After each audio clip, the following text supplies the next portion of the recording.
Welcome back to the deep dive. We're here again to really break down complex topics, get to the core insights, and give you that knowledge you need, without all the jargon. And today, I want to start with something pretty central to a lot of personal finance goals. It's that dream, right? Financial independence. hmm For so many people, that really means early retirement. Waking up on a Monday morning and your time is just yours, not Uh, tied to an employer. Right, the ultimate goal for many. Exactly. And historically, people tend to think, oh, that's just for the super rich or, Mm. high flying execs, maybe people who got really lucky. Yeah, that's the common assumption. But looking through all the material, all the blueprints for getting there early, something else really stands out. It's not always about the massive salary or, pure luck. Okay. It's about understanding and really using this one core mathematical idea. Our sources keep calling it maybe the most powerful force out there: compound interest. Ah, yes, the foundation. It's the engine, isn't it? The engine for building wealth over time. And that's what our deep dive is about today, giving you the practical, tactical understanding to actually use it. Makes sense. So our mission today is, well, pretty focused. We're going to break down, using the actual numbers, the case studies from the material, how these small, consistent, automated savings, how they can genuinely stack up Right. and potentially shave years, maybe even decades, off the traditional career path. We're getting past just the definition. We want the nuts and bolts, the mechanics. And it's exactly where our sources really concentrate their energy, moving from just the idea to the how-to. It's like we're setting up the financial physics here. Financial physics, I like that. Yeah. We're not going to get bogged down in, say, trying to time the market or picking specific stocks. That's not the focus. Okay. Instead, we're looking at the mechanics of compounding itself. How often does it happen? How do things like taxes affect it? And crucially, the massive, unstoppable role that time plays. Time is key. Absolutely. Time makes it exponential. And understanding this level of detail, well, that's what lets you really tweak your strategy for the best results. Okay, so let's unpack this. Core definition time. But let's go a bit deeper than just, earning interest on your interest. What's really going on under the hood? Well, fundamentally, we're talking about geometric growth, not arithmetic. That's the key distinction. Geometric versus arithmetic. Explain that a bit. Sure. So, simple interest calculates interest only on your starting amount, the principal. It grows linearly, predictably, maybe, but slow. Like the same dollar amount each year. Exactly. Compound interest, though, Hmm. that's different. The interest you earn gets added back to the principal.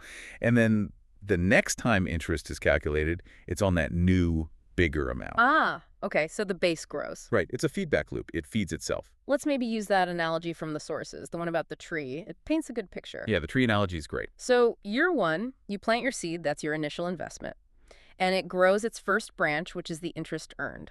Mm-hmm. Now, with simple interest, only that original trunk keeps growing branches year after year. Right.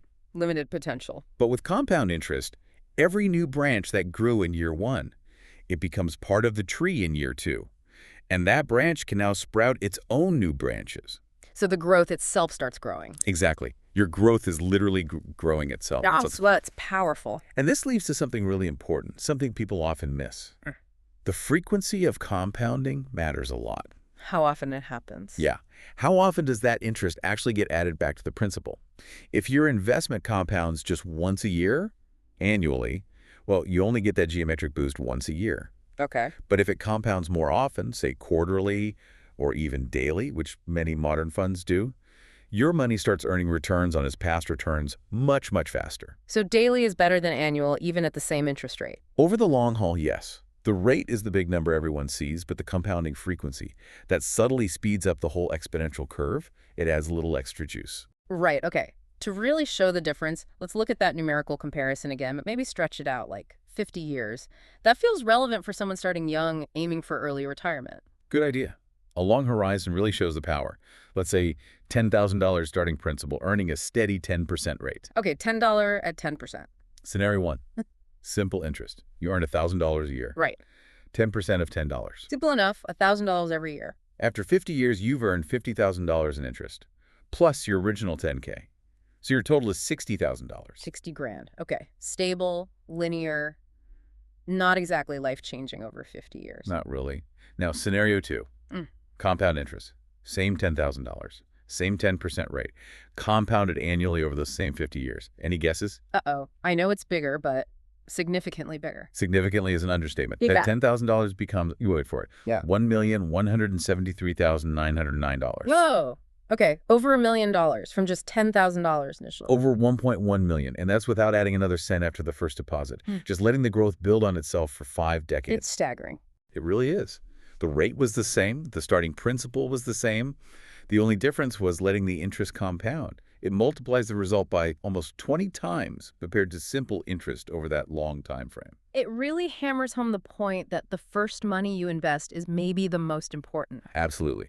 It has the longest time to work for you, the longest runway for that compounding magic to happen. And this kind of mathematical leverage, this sheer power, it's probably why the sources bring up that, the one often linked to Einstein. Ah, yes. The eighth wonder of the world, quote. Right. Calling compound interest the eighth wonder. It's not just some philosophical musing, is it? Not at all. The practical side is incredibly stark, as the saying goes. Those who understand it earn it. Those who don't pay it. Yeah. And that paying it part is crucial too. It really is. You have to understand the flip side. If you've got, say, credit card debt at 20% annual interest, and you're only making minimum payments, that interest you owe, it gets added right back onto your balance.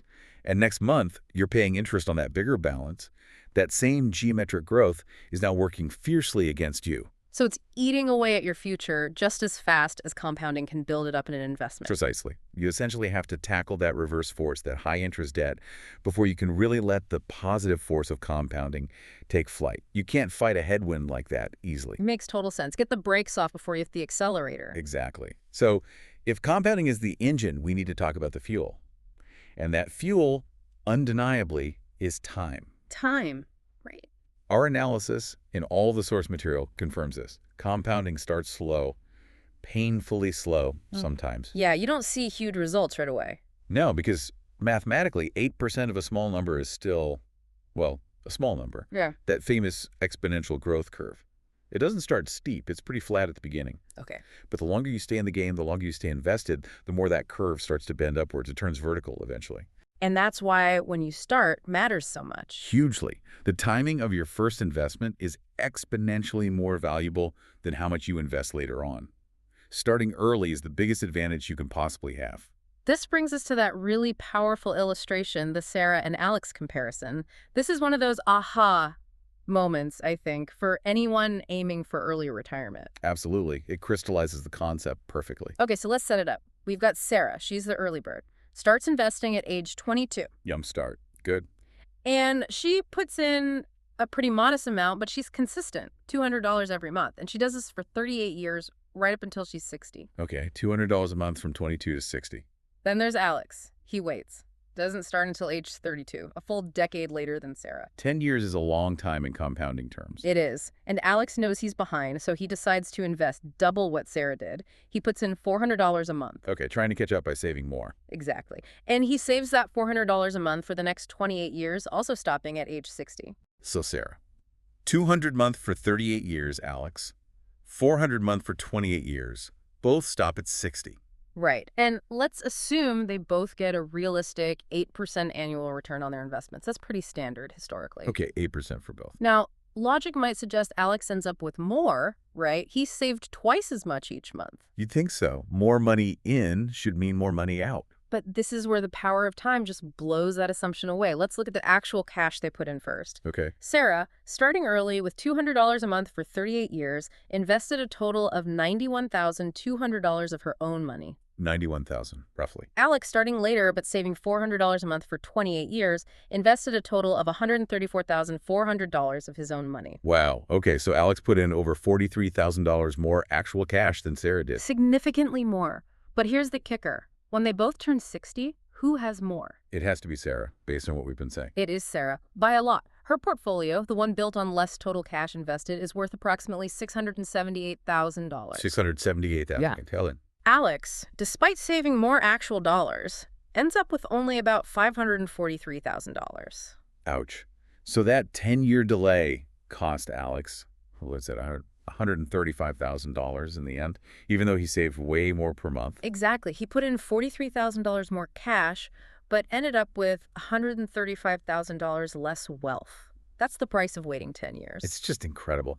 The real takeaway here is that Sarah's first chunk of money, that $24,000 she invested in her first 10 years, 200 months by 12 months by 10 years. Yeah, well, Alex was doing nothing. That was the most productive, most efficient money she ever invested. It had a whole decade head start on Alex's It savings. wasn't just growing, its growth was growing. Precisely. Those returns started generating their own returns. And that whole snowball had 28 more years to keep rolling after Alex finally started. The return on investment on Sarah's initial decade is just astronomically higher than anything Alex did later. So, okay, we see the numbers, they're compelling. But you mentioned earlier that the growth curve is slow at first. It feels boring. How do people stick with it when they see this data, but the payoff feels so distant? That's a huge psychological hurdle. Eh. And the sources really emphasize this. You need to have faith in the math. You almost have to expect the exponential growth later on. Trust the process, essentially. Yeah. Look at Sarah and Alex. You realize you're not saving for the small gains you see in year 2 or year 3. You are saving, you're being consistent for that massive vertical takeoff that happens in years 20, 30, 40. So the early money is doing the invisible heavy lifting. Exactly. It's building the foundation, the base that's required for that later explosion and growth. It really does demand patience more than anything else. It's not about being clever. It's about being consistent. Okay.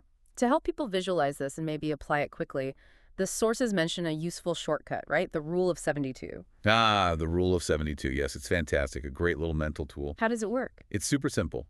You just take the number 72 and you divide it by the annual interest rate you expect to earn.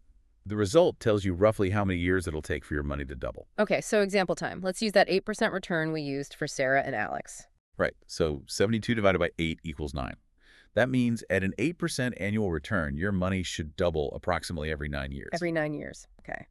And if you were maybe aiming for a slightly higher return, say 10%. Then you do 72 divided by 10. That's 7.2. So at 10%, your money doubles roughly every 7.2 years. Faster doubling. Let's see how that plays out. Say someone starts with a decent lump sum, maybe $100,000, and they're getting that 8% return, so it doubles every 9 years. Okay, started with a $100 K. Today, $100,000.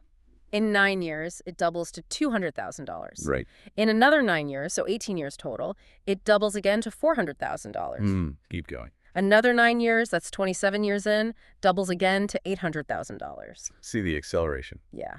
And then one more doubling period, 36 years total, it doubles again to $1.6 million. From an initial $100,000. And But importantly... because without adding another single dollar after that first deposit, it's just the doubling effect doing its thing. Exactly. Now, it's important to remember the rule of 72 is an estimate. Right, not a guarantee. No. Real market returns aren't smooth like that. They bounce around. But as a quick mental model to grasp the accelerating power of compounding, it's incredibly useful. It shows you how the growth feeds on itself over time. So we've established time is crucial. We've seen the Sarah and Alex example. Now let's really quantify the damage done by waiting. The cost of procrastination is real, it's measurable, and frankly, it's terrifyingly high. Yeah, let's put some hard numbers on that delay. The sources give an example, right? Someone planning to invest, say, $300 a month. Okay, $300 a month consistently, earning 8% return again. Scenario 1. They start reasonably early, age 25, and they keep it up until age 65. That gives them 40 years of runway. 40 years of compounding at 300 a month, 8%. Okay? By age 65, that person accumulates roughly $1.1 million. 1.1 million. Solid nest egg. Now, scenario 2. Same person, same $300 a month, same 8% return. But they wait just 10 years to start. Maybe they wait until they feel more financially ready, start at age 35 instead of 25. Okay, so now they only have 30 years of compounding instead of 40. Right. They still save diligently for 3 decades, but what's the end result at age 65? Well, based on the Sarah Alex thing, it's going to be significantly less. Significantly. They end up with only about $500,000. Wow. $500,000 versus 1.1 million. That 10-year delay, just 10 years, cost that investor over $600,000 in final wealth. Let that sink in.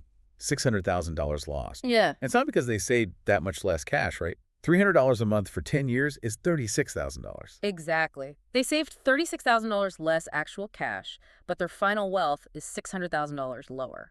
It's all about the lost, compounding on that initial $36,000 over the full 4 decades. It's the growth that money would have generated that's gone forever. It just powerfully underlines that your future wealth depends so much more on how long your money works for you rather than just how much you manage to save in your peak earning years. Absolutely. Time is the dominant factor. Okay, so accepting that time is the critical asset and procrastination is the enemy. How do we build the right habits? How do we make compounding work for us, make it as unstoppable as possible? The blueprints lay out some key strategies. They do. And the first one is foundational. Invest regularly, consistently, no matter what. Like clockwork. Yes. Normalize that automatic monthly investment. Treat it like your rent or mortgage payment. It's a bill you pay to your future self. It's non-negotiable. Consistency beats trying to time the market every single time. Makes sense. What's next? Second, and this ties directly into how compounding works, reinvest all your returns, dividends, capital gains, whatever your investments throw off. Don't take the cash. No. Set it up so those returns automatically buy more shares or units of your investment. If you pull that money out for, I don't know, a weekend trip, You're breaking the cycle. you're breaking the cycle. Right. Literally pulling the new branches off of that compounding tree we talked about. Let it feed itself. Okay, reinvest everything. Got it. Third habit. Third is about managing your own psychology. Avoid panic selling. This one's huge. The emotional roller coaster of the market. Exactly. Compounding needs a long time horizon. Markets go up, markets go down. You will see scary dips. If you panic and sell when things look bad, You lock in the loss and miss the recovery. you lock in the loss, and crucially, you miss the rebound that fuels the next wave of compounding. The sources are crystal clear on this. Compounding needs time, not market timing. Panicking interrupts the process right when your money needs to be left alone the most. Stay the course. Stay the course. Okay, fourth habit. Fourth, even if you're already investing consistently, try to increase your contributions slowly over time. Nudge it up. Yeah, maybe just add an extra $20 a month next year. Or commit to increasing your savings rate by 1% of your salary each year when you get a raise. It seems small. But over decades. Exactly. The compounding effect on those small, incremental increases, especially when they have 20 or 30 years to grow, it can add tens, even hundreds of thousands of dollars to your final number. It really adds up. Small changes, big impact over time. Okay, and the last habit. Finally, something that separates the really efficient investors. Keep your costs low, especially investment fees, and maximize tax advantages. Fees and taxes, Yeah. the silent killers of returns. They really can be. Think about fees, the expense ratio on a mutual fund or ETF. It's a percentage taken out every year. If your fund earns, say, 8%, but it charges a 1.5% fee. Your actual return is only 6.5%. All right, your net compounding rate is lower. And that 1.5% difference might sound small year to year, but compounded over 30 or 40 years, it can literally cost you hundreds of thousands of dollars in lost growth. Fees are like termites eating away at your investment wood. Wow, that's a stark comparison. Okay, so minimize fees. What about taxes? Taxes are crucial for maximizing that net rate too. A dollar growing inside a tax-advantaged account, like a 401k in the US, or an RRSP in Canada, or an ISA in the UK. Grows more efficiently than in a regular taxable account. Generally, yes, because you're either deferring taxes until withdrawal, or in some cases like a Roth IRA or a TFSA, the growth can be entirely tax-free. So the government isn't taking a slice of your growth each year. Exactly. When you avoid that annual tax drag on your dividends and capital gains, 100% of your returns stay in the account, working for you, generating more returns. That's tax-advantaged compounding. It's the most powerful kind. Okay, so the habits are be consistent, reinvest returns, don't panic sell, increase contributions, keep fees low, and use tax advantages. That's the core playbook. And the thread tying it all together, it's patience. Patience combined with that discipline. That's really all the genius you need for compounding to work its magic. So we started off talking about that dream, early retirement, or financial independence, FI, as it's often called. Now let's connect the dots directly. How does compound interest actually get you there? Right. It's about shifting your focus. You move from working primarily to earn and save capital. To having that capital work for you. Precisely. Have your accumulated capital generate enough passive income on its own to cover all your living expenses. That's the essence of FI. So you need a target, a number. Exactly. You need to define your financial independence number. This is the amount of invested capital you need so that the annual earnings from that portfolio can reliably pay for your lifestyle. Without you having to work anymore. Right. Once your investment returns cover your expenses, you are, by definition, financially independent. It doesn't matter if you're 45 or 65. Age becomes irrelevant. Okay, so how do you figure out that number? Is there a rule of thumb? There is. The most commonly cited guideline in the early retirement community is the 4% rule. The 4% rule. Heard of it. How does it work? The basic idea, based on historical studies, is that you can safely withdraw 4% of your initial retirement portfolio's value in your first year of retirement, and then adjust that amount for inflation each subsequent year, and have a very high probability of not running out of money over a typical 30-year retirement period. Okay, withdraw 4% per year. So how does that help calculate the target number? You work backwards.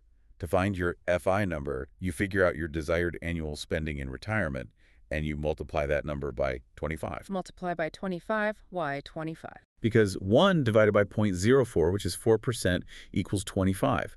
So if 4% of your portfolio needs to cover your annual expenses, then your total portfolio needs to be 25 times your annual expenses. Okay, the math checks out. So example, if I figure I need, say, $40,000 a year to live comfortably in retirement. Then your FI target number is 25 times $40,000, which is $1 million. $1 million, okay. And if someone needs more, maybe $80,000 a year? Then 25 times $80,000, that's a $2 million target portfolio. That's the number that compounding needs to help you reach. Got it. So let's run a scenario. Say someone hits their target of $800,000. They need $32,000 a year to live on, which is 4% of $800K. Okay. Now, let's say their $800K portfolio continues to earn a conservative, say, 7% average annual return after they retire. Right. The money doesn't just start growing once you retire. So 7% of $800,000 is $56,000 in growth that year. $56,000 in earnings. But they only withdraw the $32,000 they need for expenses. What happens to the rest? The remaining $24,000, $56K earnings, $32K withdrawal, stays in the portfolio. And it continues to compound. Exactly. It gets added to the principal base. So not only is the compound interest paying your bills, it's potentially still growing your nest egg, or at least helping it keep pace with inflation. Your money is working hard enough to pay you and keep growing. That's the moment, isn't it? When you stop trading your time for money because your money is earning enough on its own. That is the definition of financial independence. Now, quick point of clarification, though. The 4% rule, it's based on a standard, maybe 30-year retirement, right? What if you're aiming to retire really early, say in your 40s? You might need your money to last 50 or 60 years. That's a critical point. If you have a much longer retirement horizon, relying solely on the 4% rule might be too aggressive. So you might need to use a lower withdrawal rate. Yes, the sources strongly suggest being more conservative, maybe aiming for a 3.5% withdrawal rate, or even 3%. This gives you a larger buffer against market volatility over a very long period. Which means your FI number would need to be bigger, right? Annual expenses divided by 0.035 or 0.03. Correct. A lower withdrawal rate requires a larger starting portfolio to generate the same income. It builds in more safety for a longer time frame. And this ties into something called sequence of returns risk. Sequence of returns risk. Sounds ominous. It can be. It basically means when the market downturns happen matters a lot, especially early in retirement. How so? Imagine you retire, and in your first few years, the market tanks. If you're pulling out 4% of a portfolio that just drops significantly in value, you're selling more shares when they're cheap, and you might deplete your principal too quickly to recover. A bad sequence of returns early on can derail things. So compounding is still important after you retire. Absolutely vital. The continued compounding on the money you don't withdraw is what helps protect your portfolio against those bad sequences and ensures it lasts for the long haul. Accumulating the money is phase 1, safely drawing it down, or decumulating, is phase 2. Compounding is the engine for phase 1 and the shield for phase 2. Okay, that makes sense. So we know the target number, we understand the withdrawal rate considerations. How do we make sure we actually get to that number efficiently? The sources seem to really push automation here. Overwhelmingly, yes. Automation is probably the single most effective tactical move you can make. Why automation? Because it takes you out of the equation. Your emotions, your forgetfulness, your excuses. Removes the friction. Exactly. Set up automatic transfers from your bank account or paycheck directly into your investment accounts every single month or every payday. Make it happen without you having to think about it. Like that bill we talked about earlier. Pay yourself first automatically. Yes. Whether the market is up or down, whether you feel flush or broke that month, the investment happens. Consistency is built in. The main benefit seems psychological then. Hugely. It conquers decision fatigue. It sidesteps the temptation to spend the money if it hits your checking account first. Automation just makes it happen. It removes the biggest obstacle for most people, which is simply not getting around to it consistently. Right. Excuses vanish when it's automated. Pretty much. And every time that automated deposit goes through, you can just picture it. You're planting another seed in that future money forest. You're not really sacrificing money today. You're strategically redirecting it to buy your freedom tomorrow. And compounding loves that steady, growing base automation provides. Okay, so compound interest is this amazing engine. But like any powerful machine, it needs protection.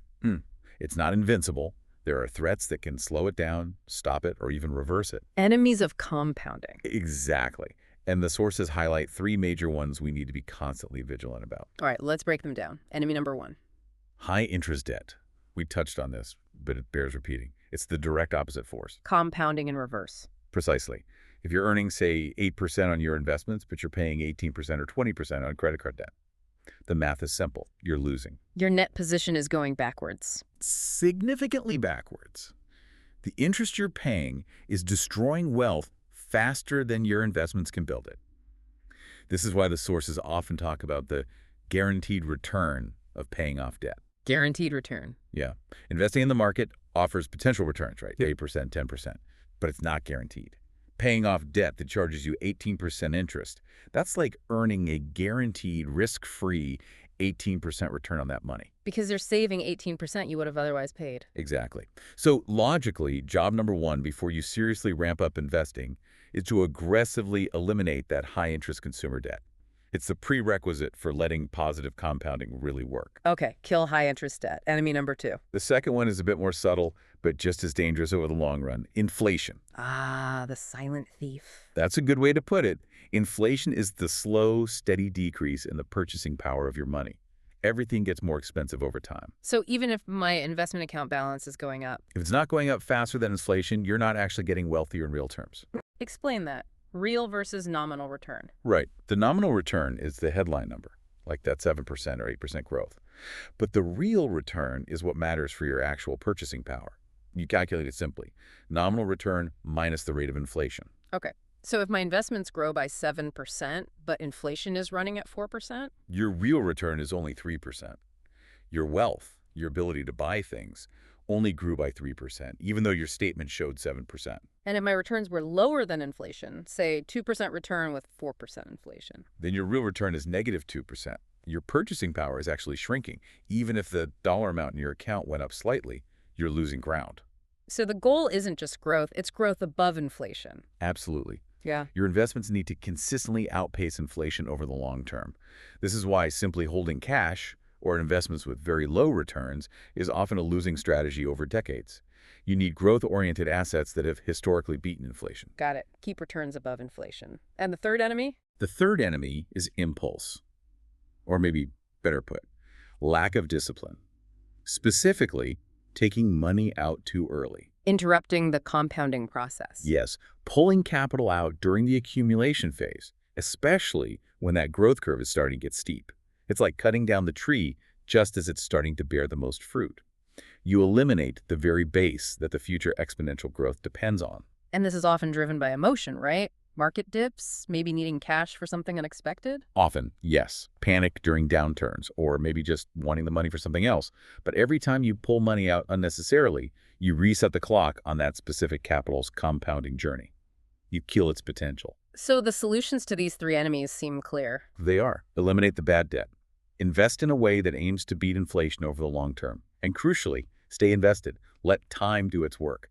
Don't interrupt the process unnecessarily. Which brings us squarely to the mindset needed for all this. We've covered the math, the what and how, but the psychological side seems just as important. Arguably more important for many people. Because the math works reliably if you let it. The hard part is letting it. The reward goes to the patient, not necessarily the smartest. Exactly that. You have to truly internalize and accept that this is a long game. It will feel boring at the start. Those first 5, maybe 10 years, the dollar gains will seem small compared to your contributions. 8% of $5,000 is only $400. Doesn't feel like much. Right, and that's where the temptation comes in. Maybe stop contributing for a while, maybe chase some risky high-return scheme hoping for a quick win. It's trying to speed things up. Yeah, but you have to resist that. Those early, boring years are fundamentally essential. They're laying the groundwork. You're planting the seeds that have the longest possible time to grow into giant trees. They're the most valuable contributions you'll ever make precisely because they have so much time ahead of them. So the main reason people fail with compounding isn't the math, it's quitting too soon. That's what the sources strongly suggest. People expect linear results in an exponential system. They want that instant gratification. They don't stick around for the magic part. Exactly. They bail before the curve really turns vertical. They miss that incredible phase in years 20, 30, 40, when the portfolio starts generating huge sums on its own, often more passively in a year than they actively contributed that year.